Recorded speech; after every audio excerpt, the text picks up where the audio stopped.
इस्राएली प्रधानमंत्री Benjamin Netanyahu ने West Bank में एक विवादास्पद योजना पर हस्ताक्षर कर एक बार फिर इसराइल फिलिस्तीन संघर्ष को नई दिशा दी है।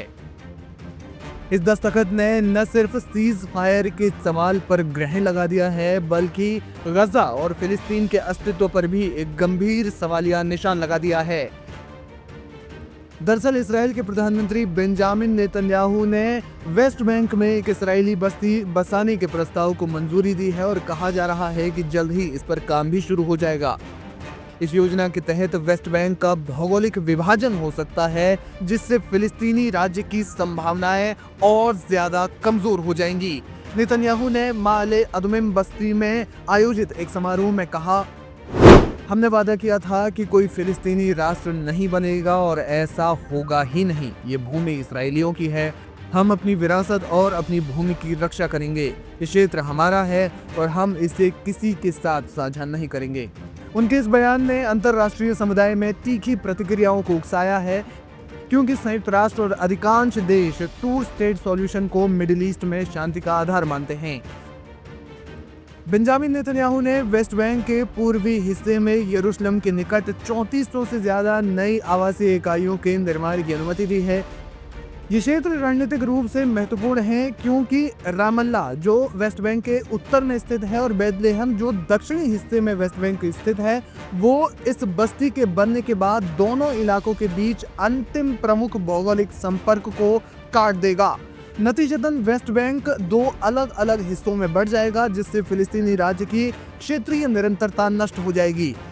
ये योजना पूर्वी यरूशलेम, जिसे फिलिस्तीनी अपनी प्रस्तावित राजधानी मानते हैं, उसको भी वेस्ट बैंक से अलग कर देगी। ये पहली बार नहीं है जब ये योजना चर्चा में हो। ये योजना 2 दशकों से विचाराधीन थी, लेकिन अमेरिकी दबाव के कारण इसे बार बार रोका गया। अगस्त 2025 में इसराइल की उच्च योजना समिति ने इसे मंजूरी दी और 11 सितंबर को प्रधानमंत्री बेंजामिन नेतन्याहू ने औपचारिक रूप से इस पर दस्तखत कर दिए। इसराइल के कैबिनेट मंत्री बेजलेल स्मोट्रिच ने कहा कि योजना वेस्ट बैंक में इसराइली संप्रभुता को मजबूत करेगी। वहीं नेतन्याहू सरकार ने इसे फिलिस्तीनी राज्य के विचार को कब्र में दफनाने वाला बताया। अंतर्राष्ट्रीय कानून के तहत वेस्ट बैंक और पूर्वी यरूशलेम में इसराइली बस्तियां अवैध हैं। जेनेवा कन्वेंशन का 4था अनुच्छेद कब्जे वाली भूमि में अपनी नागरिक आबादी को ट्रांसफर करने पर रोक लगाता है। जुलाई 2024 में अंतर्राष्ट्रीय न्यायालय यानी इंटरनेशनल कोर्ट ऑफ जस्टिस ने इसराइल के कब्जे को अवैध घोषित किया था। वर्तमान में वेस्ट बैंक और पूर्वी यरूशलेम में 7 लाख से ज्यादा इसराइली बस्तीवासी रहते हैं, जो फिलिस्तीन की 30 लाख से ज्यादा आबादी के लिए चुनौती है। हालांकि इसराइल किसी भी 2 स्टेट सॉल्यूशन को नहीं मानता। वास्तव में वो फिलिस्तीन के अस्तित्व को ही नहीं मानता।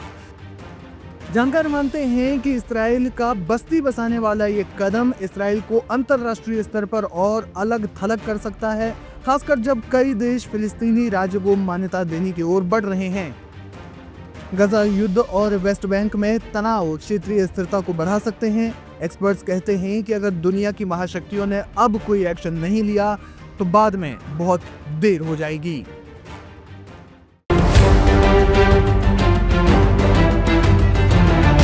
गाजा की जंग और भी खतरनाक मोड़ पर पहुंच चुकी है।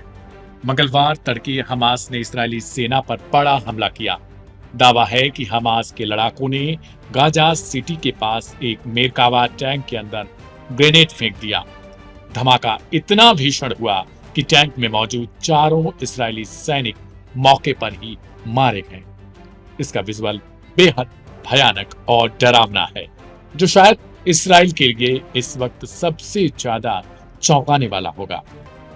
इस्राएली मीडिया टाइम्स ऑफ इसराइल कहता है, यह हाल के महीनों में किसी टैंक पर सबसे घातक और भीषण हमला है। फौरन बाद इस्राएली सेना ने जवाबी कार्रवाई भी शुरू की। आईडीएफ का कहना है कि भागते वक्त 2 हमास लड़ाके मारे गए और एक इस्राएली सैनिक भी घायल हुआ। सेना ने इस पूरे हमले की जांच शुरू कर दी है। हमास का यह हमला इसलिए भी अहम है क्योंकि इससे कुछ महीने पहले ही जबालिया में इसके लड़ाके एक आर्मी चौकी पर धावा बोलकर 4 सैनिकों को मार चुके थे।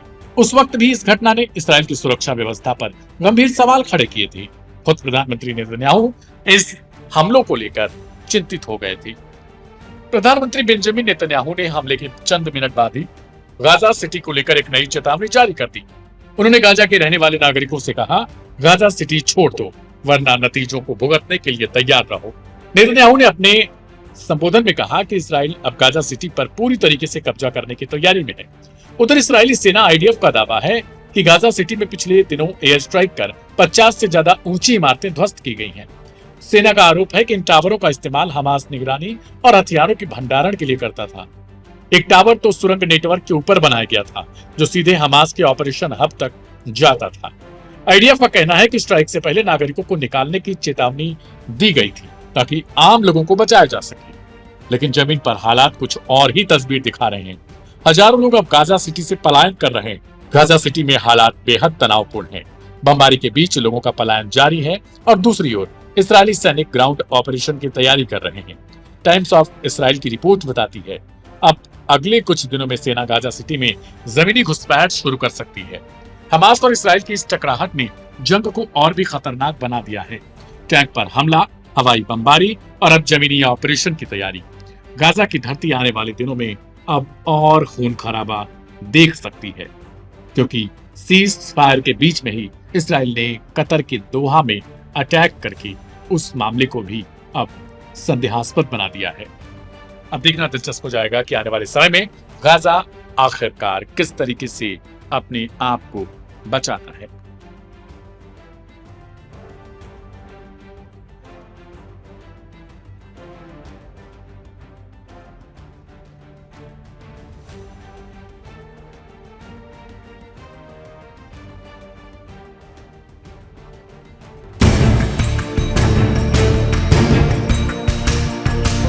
इसराइल ने कतर में मौजूद हमास नेताओं को खत्म करने के लिए जिस तरह से अटैक किया, उससे अमेरिका, कतर और खित्ते के सभी अरब देश सन्न रह गए हैं। एक्सपर्ट कहते हैं कि अगर ये हमास नेताओं को खत्म करने की अरब मुल्कों, इसराइल और अमेरिका की सोची समझी साजिश नहीं है, तो फिर इसराइल ने अरब मुल्कों की सरहद लांघना भी शुरू कर दिया है, वो भी खुलेआम ऐलान करके। क्योंकि कतर में हमास के लीडर्स पर हमला अंजाम देने के बाद इसराइल का जिस तरह का रुख और पीएम नेतन्याहू के तेवर हैं, वो अरब देशों के कान खड़े करने के लिए काफी हैं। जानकार कहते हैं कि अगर अब भी अरब मुल्क नहीं संभले तो सिर्फ हाथ मलते रह जाएंगे। अब बड़ा सवाल ये है कि गजा के लिए इसराइल को रोकने क्या अरब मुल्क मिलकर कोई मिलिट्री एक्शन ले सकते हैं? तो इसका जवाब फिलहाल ना है, क्योंकि अमेरिका पर पूरी तरह से निर्भर खित्ते के अरब मुल्क इस तरह की कोई कार्रवाई तो करने से रहे।